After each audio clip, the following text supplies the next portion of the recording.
The LSU Tigers hit the road this weekend to take on the Vanderbilt Commodores in Nashville, Tennessee. Now, Vandy is favored by 2.5 with a total of 48.5.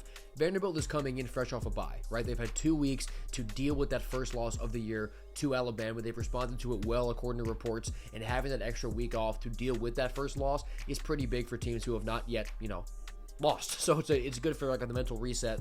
And LSU is coming in off of what I thought was a weak showing against South Carolina. This running game, they had better yards per carry in this against Carolina. That doesn't really move me because I don't like Carolina's defense that much at all. This running game is still horrible. Nussmeier just looks bad because of his injuries. And LSU's offense just can't do anything. And their defense is being forced to win them games. But how long can that really go for? Right, how long can you win these slugfests before somebody's able to put up 24 on you and you just can't respond?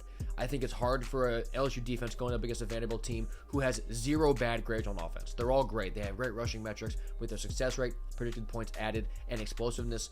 And Vandy's defense, it grades very well in pass down success, which is pretty good against LSU, who can't run the ball, get themselves ahead of the chains, and an iffy passing attack with a quarterback who is not 100%. Now, games are not played on paper. If they were, I'd take Vandy laying like 7. But they're all playing on the field, and obviously I do think I like Vanderbilt regardless because LSU on the road scares me, even if it is less of a hostile environment like Vanderbilt is at an 11 a.m. local kick. But Vandy, like I said, they've had 2 weeks to reflect on their loss. I think that's a big deal. And one loss in the SEC is not a death sentence by any means in this season. They know they're still alive. In the race for Atlanta is Vanderbilt. So give me Vanderbilt like 24-13. I think they're able to handle it. I think LSU's broken.